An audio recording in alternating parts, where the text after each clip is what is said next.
E aí galera, estamos aqui em mais um grupo de estudos de Go e hoje vamos mostrar um recurso bem interessante da linguagem, que é como criar o seu próprio backtrace. Cada linguagem chama isso de um jeito, backtrace, stacktrace, traceback, mas na verdade é bem simples, é mostrar a pilha de chamadas que culminou na linha que você queria inspecionar, mostrando qual foi a linha, o nome do arquivo, a função que foi chamada antes de chegar ali. Muito útil para você fazer um debug, por exemplo, você saber, poxa vida, tá, chegou aqui, mas como é que chegou aqui? Passou por onde? Em vez de você ficar enchendo o seu código de printf passou aqui, você simplesmente chama um stack trace. E aqui no Go você faz o seu stack trace. Claro, você podia chamar panic também, que também mostra stack trace, mas não é tão elegante. E às vezes você não quer que seu programa simplesmente feche. Você quer só ver essa informação. Ou salvar ela num log, por exemplo. Então vamos dar uma olhada. Nós temos algumas formas de fazer isso. Vamos ver primeiro usando o Caller. Usando o Caller, a gente tem aqui uma função info, que eu fiz rapidinho, que o que ela faz é ser um stack trace. Ela vai coletar algumas informações. Então ela começou aqui com o contador 1. Esse contador é a função que ele vai ignorar. Então ele começa com 1 porque ele vai ignorar a info. E daí nós vamos começar a chamar o caller, quem foi que chamou, um por vez, em looping aqui, até que ok retorne false, ou seja, não tem mais o que ser chamado. Vai bater no topo da pilha, né? Não tem mais nada ali para ser chamado. Então ele vai chamar tudo, inclusive o runtime, o assembly, ele vai chamar tudo. E aí ele vai simplesmente colocar na tela com o nome da função, número da linha, caminho completo, e etc. Vamos ver isso funcionando? Aqui o main só chama a info, né? Não faz mais nada.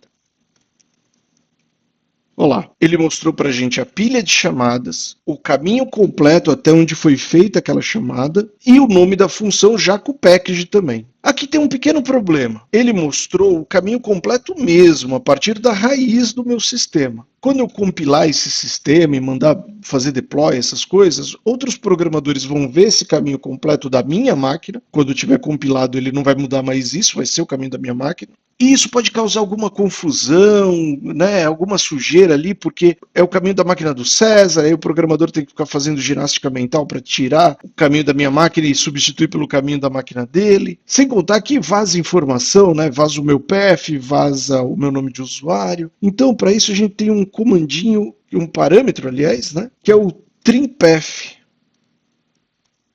O trimpath, o que ele vai fazer é justamente isso, ele vai fazer um trim e ele vai deixar o caminho só do que é necessário. Então ele vai deixar, por exemplo, no caso do main, como eu chamei passando /caller /main, ele vai chamar só ponto /main. Se eu estivesse usando packages, como por exemplo apareceu aí com o package runtime, ele vai colocar o package / o caminho dentro do package. E assim por diante. Então fica mais limpo, mas você ainda tem o caminho completo da chamada. Se você estivesse usando um package interno do seu sistema, ele ia fazer isso mostrando a base do seu sistema até o caminho do package. Temos mais alguns exemplos aqui. Nós temos como fazer o mesmo stack trace, só que usando o caller frame, que é útil quando você quer mostrar um intervalo. Você quer falar assim, eu só quero as 10 últimas entradas da pilha. Se tiver mais de 10, ignora, por exemplo. Vamos ver aqui. Olha só, aqui tem uma funçãozinha full bar, só para ter uma função aninhada da outra, né? Então aqui tem uma função anônima, que está chamando bar, etc.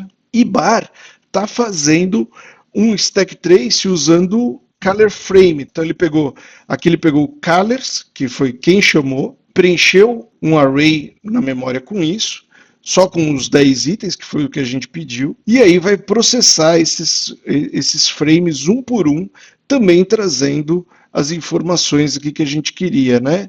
Arquivo, linha e função. Vamos ver funcionando? Olha lá. Da mesma forma, a gente tem todas as chamadas, só que aqui, como a gente está usando frame, ele tratou um pouquinho melhor isso, a gente tem uma chamada um pouquinho mais organizada, mas é a mesma coisa, né? Nós estamos chamando todas as funções aqui e exibindo um traceback para a gente.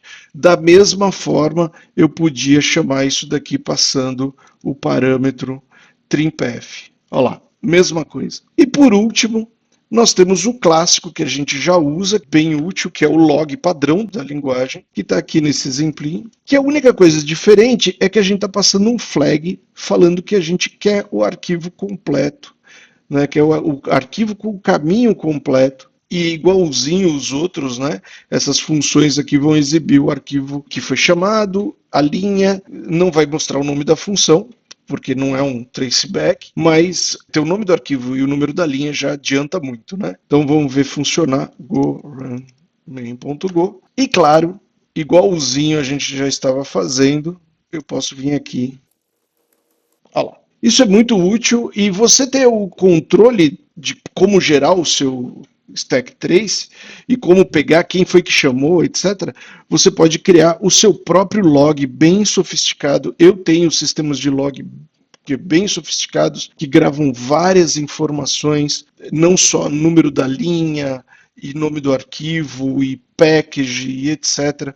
Mas, por exemplo, gravam no banco de dados. Eu adoro ter login em banco de dados, porque depois eu posso usar full text search, eu posso usar um monte de coisa, características que o meu banco de dados me dá. E eu posso gravar coisas da própria aplicação, por exemplo, aplicações financeiras, que você tem ali um parâmetro end-to-end, né? Um número que acompanha de início a fim. Você pode colocar ele também no seu log e criar realmente um log muito rico, que vai te ajudar não só em debug, como em auditoria de sistema e etc.